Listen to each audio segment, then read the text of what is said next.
ప్రత్యేక తెలంగాణ కోసం పోరాటం చేసి రాష్ట్రం ఏర్పడిన తరువాత దగా పడిన వారంతా ఏకం కావాల్సిన అవసరం ఉందని ప్రజాయుద్ధ నౌక గద్దర్ పిలుపునిచ్చారు. తెలంగాణ ప్రజల ఆశయ సాధన లక్ష్యంగా గద్దర్ ప్రజా పార్టీ పేరుతో పొలిటికల్ పార్టీని స్థాపించడానికి ఎలక్షన్ కమిషన్ అధికారులను కలిసిన గద్దర్ తన మనసులోని మాటలను ఆలోచనలు అమానిస్తూ పంచుకున్నారు. ఇక దొరల పాలన అంతమే లక్ష్యంగా ఏర్పడ్డ పార్టీ గద్దర్ ప్రజా పార్టీ అంటున్న గద్దర్తో మా ఢిల్లీ ప్రతినిధి Phaniraj face to face. Telangana ప్రజా యుద్ధ నౌక గద్దర్ గారు ఇప్పుడు కొత్త పార్టీతో ప్రజల ముందుకు వస్తున్నారు. మలిదశ ఉద్యమం తర్వాత కూడా వచ్చిన పాలకులు ప్రజలకు న్యాయం చేయలేదని ముఖ్యమైన కారణంతో ప్రజల ముందుకు వెళ్తున్నారు.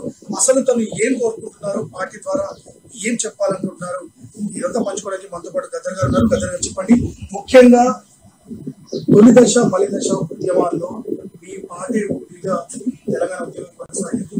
ముఖ్యంగా మలిదశ ఉద్యమంలో ఈ పాటలతో యువతకి ప్రోత్సహించారు. ఇటువంటి సమయంలో పార్టీ పెట్టాలని ఆలోచన. తెలంగాణ ఉద్యమం అనేది ప్రత్యేక తెలంగాణ అనేది ఒక రాజకీయ అంశం. It is a political. ఆ రాజకీయ అంశం మీద అనేక ఉద్యమాలు వచ్చినాయి, అనేక మంది త్యాగాలు చేశారు. మీరన్నట్టు మొన్న వచ్చినటువంటి ఉద్యమం, ఆ ఉద్యమం ప్రజా ఉద్యమం రూపం దాల్చుకునే ఎప్పటి లెక్కనే ఏ తెలంగాణ ఉద్యమంతో తెలంగాణ ప్రజలతో సంబంధం లేకుండా తెలంగాణ ఆత్మ లేదు, తెలంగాణ జీవితం లేదు. అటువంటి చంద్రశేఖరరావు పొలిటికల్ పార్టీ మీద ఎంట్రీ అయింది. అప్పుడు రెండు జరిగినాయి: భౌగోళిక తెలంగాణ, ప్రజాస్వామిక తెలంగాణ, సామాజిక తెలంగాణ. రెండు గ్రూపులుగా విడిపోయింది. అప్పుడే కుద్దురో ఈ దొరల రాజ్యం, దొంగల రాజ్యం అని ఒక సెక్షన్. చాలా ఉద్యమాలు జరిగిన క్రమంగా అనేక కార్యక్రమాలు, పోరాటాలు జరిగే దశలో ఆ ఉద్యమంలోకి వచ్చిన కేసీఆర్ అపరేట్ కావడం, ఈ ఉద్యమాలు డౌన్ కావడం, అమరుల ఆత్మల అగ్ని జ్వాలల అవుదాం, తెలంగాణ ద్రోహులను తరిమేద్దాం, త్యాగాల తెలంగాణ నిర్మిద్దాం. అంటే త్యాగాలు చేసిన వాళ్ళకు ఫస్ట్ ప్రిఫరెన్స్ ఉండాలనేది మా లక్ష్యం.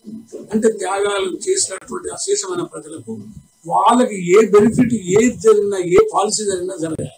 ఇప్పుడు కేసీఆర్ తోటి మాకున్నది తాను తీసుకున్న రాజకీయమైన పాలసీలు పూర్తిగా ప్రజల వ్యతిరేకమైన పాలసీలని ఈ 10 ఏళ్లలో ప్రూవ్ చేయబడింది. అందు గురించి మనం కొత్త పార్టీ ఆలోచిస్తున్నాం. ఇప్పుడు ఇదన్నీ కూడా నేను ఒక త్యాగాల పార్టీ మెంబర్. ఇప్పుడే నేను ఒక పార్టీ పెట్టుకున్నాను. ఆ పార్టీకి ఒక ఎజెండా పెట్టాను. అది భారత రాజ్యాంగమే దాని యొక్క పునాది చెప్పాను. సో ఆ పార్టీలో డెమోక్రటిక్ నిర్మాణం చేసుకొని నిర్ణయాలు తీసుకుంటాం.